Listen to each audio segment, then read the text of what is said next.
اچھا ایک سر جی انٹرنیٹ پہ آج میں نے پڑھا ہے، کتاب ہے جز ابن عاصم السقفی الاصبہانی، صفحہ نمبر 124۔ جزء یہ عاصم۔ انٹرنیٹ پہ نا مناظرہ کی ویب سائٹ ہے، انہوں نے آپ کی کتاب کا سکین دیا ہے، اس میں وہ کہتے ہیں کہ امام جعفر صادق علیہ الصلوۃ والسلام نے بالکل کلیئر کٹ امامت کا انکار کیا ہے۔ انہوں نے کہا بالکل جھوٹے کذاب لوگ ہیں جو ہم پہ الزام تہمت لگا رہے ہیں، ایسی کوئی چیز اللہ پاک نے نہیں رکھی۔ وہ ایک حدیث ہے نا، وہ ایک حدیث ہے کہ اور انہوں نے کہا سند صادق صحیح علیہ ہے۔ السلام بیٹھے تھے، وہ تو کافی میں بھی ہے، کافی میں ہے، الکافی میں بیٹھے تھے کہ وہاں پہ کیا ہوا، وہاں پہ ایک دو زیدی آئے، دو زیدی آئے۔ زیدی اکثر ناصبی ہوتے تھے، زیدی جو ہوتا ہے ان کی مذمت بہت ہے کہ زیدی لوگ یا اصلی ناصبی جو ہیں زیدی ہوتے تھے، یا آپ میں امام کون ہے، آپ میں امام کون ہے؟ تو امام علیہ السلام نے کیا آپ امام ہیں؟ امام علیہ السلام نے کہا میں امام نہیں ہوں۔ تو وہ وہاں سے چلے گئے۔ پھر اس کے بعد امام علیہ السلام نے بہت ساری باتیں کی ہیں اور اپنے امامت کا اظہار کیا، اپنے امامت کی تثبیت کی ہے۔ تو وہ جو آپ کو جو دکھاتے ہیں نا، وہ پہلا ایسا دکھاتے ہیں، وہ پورا واقعہ نہیں دکھاتے، پورا واقعہ آپ کو نہیں دکھاتے۔ وہ اگر پورا صفحہ پڑھیں تو وہ دو بدماش، وہ ایک جگہ تشریف فرماتے ہیں تو دو بدماش ٹائپ کے آدمی ہیں، وہ زیدی والے جو تھے وہ چاقو وغیرہ، وہ جہادی لوگ تھے، وہ ٹیررسٹ ٹائپ کے لوگ تھے۔ وہ امام کون ہے، آپ میں امام کون ہے؟ تو امام علیہ السلام نے کہا میں امام میں تو نہیں ہوں۔ تو پوچھا کہ لوگ تو کہتے ہیں آپ امام ہیں، انہوں نے کہا وہ انہی سے جا کے پوچھے، مجھے کیا معلوم۔ تو اس طرح ان کو ڈھال دیا، ان کے شر سے بچ گئے نا۔ تو وہ جب چلے گئے تو پھر امام علیہ السلام نے اپنے جہاں پہ جو لوگ بیٹھے تھے بہت ساری غیب کی باتیں کی، بہت ساری باتیں کی، تو اپنی امامت کا تثبیت کر دیا۔ تو وہ جو ہے وہ اس کا پہلا حصہ شاید آپ وہ لوگ نقل کرتے ہیں، وہ پہلا جو ایک دو کلمہ ہے نا، وہ زیدی کے ساتھ بات کرتے ہوئے اس کو نقل کرتے ہیں، باقی نقل نہیں کرتے۔ تو پھر کہتے ہیں کہ دیکھیں امام صادق علیہ السلام نے اپنی امامت کا انکار کیا۔ وہ تو وہ اس کا ایک بیک گراؤنڈ ہے، وہ پورا اگر پڑھیں نا 2-3 سطروں کے بعد علاوہ بھی پڑھیں تو اس کا جواب اسی میں ہے۔ اچھا ایک سوال سر آپ سے یہ پوچھنا ہے کہ آپ کے یہاں صحیح سند روایت ہے فروع کافی میں 8ویں والیوم میں صفحہ نمبر 539 اور 540، جو کہ جس کی بالکل کاپی صحیح مسلم میں بھی دی ہے ہو بہو، کہ مولا علی علیہ السلام نے فرمایا کہ مجھے بھیجا تھا رسول اللہ صلی اللہ علیہ وسلم نے کہ ہر اونچی قبر کو گرا دو اور ہر تصویر کو مٹا دو۔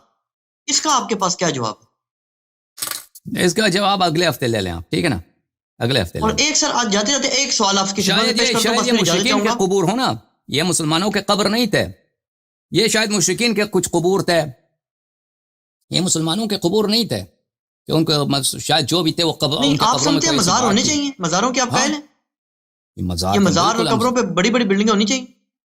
بالکل، اس میں کوئی کیا حرمت کوئی نہیں ہے اس میں۔ رسول اللہ صلی اللہ علیہ وسلم کے قبر پہ اتنا بڑا بلڈنگ ہے، سب سے پہلے وہاں سے شروع کر دو۔ کہ کوئی کہتا ہے مسلمان کہ یہ حرام ہے، ٹھیک ہے نا، وہاں پہ قبر ہے، لوگ زیارت کے لیے آتے ہیں، زیارتیں تو مستحب ہیں، اگر وہاں پر یعنی زائر کے لیے کوئی ایسا بلڈنگ ہو کہ زائر وہاں پہ گرمی میں وہاں پہ ایئر کنڈیشن ہو، سردی پہ وہاں پہ موسم گرم، وہاں پہ ہیٹر ہو، ٹھیک ہے نا، گرمی نہ لگے، وہاں پہ لائٹ ہو، وہاں کپڑے خراب نہ ہو، یہ تو اچھی بات ہے، یہ تو بہت اچھی بات ہے، اس میں اچھا مشکل سر کیا ہے؟ بالکل آخری سوال یہ ہے کہ ایک چیز آپ سے پوچھ رہا ہوں کیونکہ آپ ذرا منطق کے اسکالر ہیں نا، کہ یہ بتائیں کہ ائمہ اہل بیت کرام علیہ السلام کی اس بارے میں کوئی رہنمائی ملتی ہے کہ جو ہمارا، بلکہ صرف ہمارا مسلمانوں کا نہیں، تمام ہی مذاہب کا یہ موقف ہوتا ہے نا کہ اللہ رب العزت وحدہ اللہ شریک اس کائنات کو پیدا فرمانے والا ہے اور وہ رحیم و کریم ذات ہے، اس میں تو کوئی یعنی تمام مذاہب کا اتفاق ہے جو اللہ کو ماننے والے ہیں۔ تو اس پہ سر ائمہ اہل بیت کرام علیہ السلام سے ہمیں کیا روایت ملتی ہے کہ مثلا آج کل لوگ دیکھتے ہیں نا، یہ نیشنل جیوگرافک چینل وغیرہ دیکھتے ہیں کہ ایک جانور ہے، اس کو دوسرے جانور زندہ کو نوچ نوچ کے کھا رہے ہیں، تو اس پہ یہ ملحدین لوگ بڑی بکواسات کرتے ہیں کہ تم کس رحمت اور اس کی شفقت کی اور پیار کی بات کر رہے ہو، یہ کون سی رحمت ہے، زندہ جانور کو نوچ نوچ کے کھایا جا رہا ہے، یہ کائنات جو ہے کیا یہ رحمت کے سنوں پہ ڈیزائن ہے؟ اس پہ ائمہ اہل بیت کرام کا میں موقف جانا چاہ رہا ہوں، آپ کا نہیں، ائمہ اہل بیت اس بارے میں کیا فرماتے ہیں؟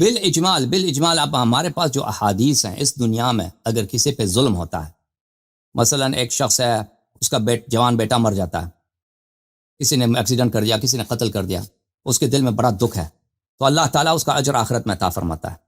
لیکن جانوروں کا کیا سسٹم ہے؟ جانور بھی تو اللہ کی مخلوق ہے نا۔ وَإِذَا الْوُحُوشُ حُشِرَتْ وَإِذَا الْوُحُوشُ حُشِرَتْ، قرآن مجید کی آیت ہے نا کہ جانور بھی محشور ہوں گے روز قیامت۔ وَإِذَا الْوُحُوشُ حُشِرَتْ وَإِذَا الْمَوْءُودَةُ سُئِلَتْ۔ اچھا، تو ہمارے ہاں یہی ہے کہ اللہ تعالیٰ اس سب کو کمپنسیٹ کرے گا۔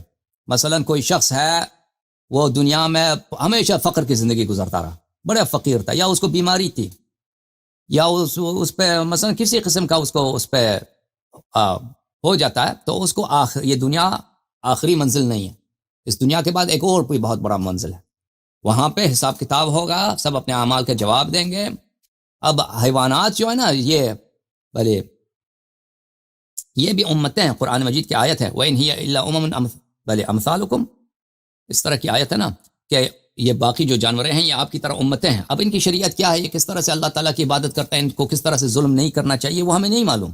بہرحال جو بھی ہے اللہ ہمارے ہاں یہ ہے کہ اللہ تعالیٰ کسی پہ ظلم نہیں کرتا، ظلم اللہ کی خلقت میں نہیں ہے. اور اگر یہاں پہ کسی پہ ظلم ہو جاتا ہے تو اس کا کمپنسیشن آخرت میں ہوگا. وہاں پہ ایک آخرت ہے، وہاں پہ اس کا اللہ تعالیٰ حساب کتاب کر دے گا ہر ان چیز کا. تو سر خوراک کا نظام ہی ایسا بنایا گیا نا جی، ان کا تو خوراک کا نظام ہی ایسا ہے نا کہ ایک دوسرے کو نوچ کے زندہ کو کھاتے ہیں یہ لوگ. جی ہاں. اب جب اور ان کا تو ہمارے ہاں حساب یہ ہے کتاب کہ بھی نہیں مثلا ہے، اگر ایک مومن کسی بکرے کو ذبح کرتا ہے تو اس کو بڑی خوشی ہوتی ہے، اس کو کوئی تکلیف نہیں ہوتی. بکرا جو ہے وہ جانور بہت خوشی ہوتی ہے اس کو. یا حدیث میں ہے کہ میں کسی مومن مجھے اپنے لیے اس کے لیے میں کھانا بن رہا ہوں تو اس کو کوئی تکلیف نہیں ہوتی، اس کو خوش ہو جاتا ہے. ہمارے پاس یہ روایات ہیں. بہرحال جو نیچر میں جو جانور ایک دوسرے کو کھاتے ہیں یہ اس کا کیا حساب کتاب ہے، اس کا کیا حساب کتاب ہے وہ دیکھنا ہوگا انشاءاللہ تبارک و تعالی. روایات میں یہ احادیث میں یہ بہت ملتا ہے کہ مثلا کوئی شیر تھا یا وہ کسی مثلا ہرن کی بچی کو وہ شکار کرنا چاہ رہے تھے تو وہ آتے تھے امام علیہ السلام کے پاس، شکایت کرتے تھے تو امام علیہ السلام کو منع کرتے تھے اور وہ شیر وغیرہ یا جو بھی تھا وہ وحشی جانور وہ چلا جاتا تھا، اس کو چھوڑ جاتا تھا. اس طرح کی روایت بہت ہیں. تو اس مسئلے پہ میرے کوئی خاص تحقیق نہیں ہے. جو جنرل بات وہی ہے کہ دنیا میں جو دردیں ہوتی ہیں، مصائب ہوتی ہیں، اس کا آخرت میں اس کا اجر ہوتا ہے. اچھا اب جانوروں کے لیے ویڈیو لیکچر ریکارڈ کریں ہے یا نہیں ہے تو اس کے لیے جنرل طور پہ یہ ہے کہ جانور میں قرآن کی آیت ہے کہ جانور محشور ہوں گے روز قیامت. اب اللہ تعالیٰ یہ بھی ہمارے پاس پرنسپل ہے، اللہ تعالیٰ کسی پہ ظلم نہیں کرتا، تو وہ بھی ہماری طرح امتیں ہیں، جانور بھی ہماری طرح امتیں ہیں. ان سے سوال وغیرہ جو کچھ بھی ہوگا وہ اللہ جانتا ہے، ہمیں اس کا تفصیل نہیں معلوم. اچھا اس پہ میری آپ سے ارزانہ گزارش ہے کہ مہربانی فرما کے نا یہ جو پین اینڈ سفرنگ ہے نا دنیا میں، پین اینڈ سفرنگ، یہ مولید ایک ٹرم یوز کرتے ہیں انٹرنیٹ پہ کہ اگر اس کائنات کا کوئی خالق ہے تو پھر اتنی پین اور سفرنگ کیوں ہے. اس پہ ایک لیکچر ریکارڈ کریں ائمہ اہل بیت کرام کی اقوال معصومین کی روشنی میں. اصل میں یہ تو ان کا ہے نا، جو ایتھیسٹ لوگ ہیں ان کا ہے، مغرب میں جو لوگ رہتے ہیں مغربی جی اس پہ آپ ایک لیکچر ریکارڈ کرائیں نا. ہاں انشاءاللہ تبارک و تعالی انشاءاللہ اللہ نے چاہتے اس پہ ریکارڈ کر دیں گے، ٹھیک ہے نا. اور ائمہ کے اقوال ائمہ اہل بیت کرام کی روشنی میں انشاءاللہ انشاءاللہ. بہت مہربانی آپ کی، خدا آپ کو عزت دے. جزاک اللہ سر، بہت شکریہ. خدا آپ کو سلامتی دے. بہت مہربانی علی الحسن بھائی. بہت انشاءاللہ پھر آپ سے ملاقات ہو. اور انجینئر صاحب کو ہمارا سلام کہہ دیجیے گا انشاءاللہ. بہت مہربانی. وعلیکم السلام ورحمۃ اللہ وبرکاتہ. خدا حافظ سلامت رہیں. اوکے جناب، بہت مہربانی انجینئر ہمارے ساتھی علی الحسن بھائی کا. اب ایک دو کال آ رہے ہیں، ان کال لیں گے بھائیوں کا.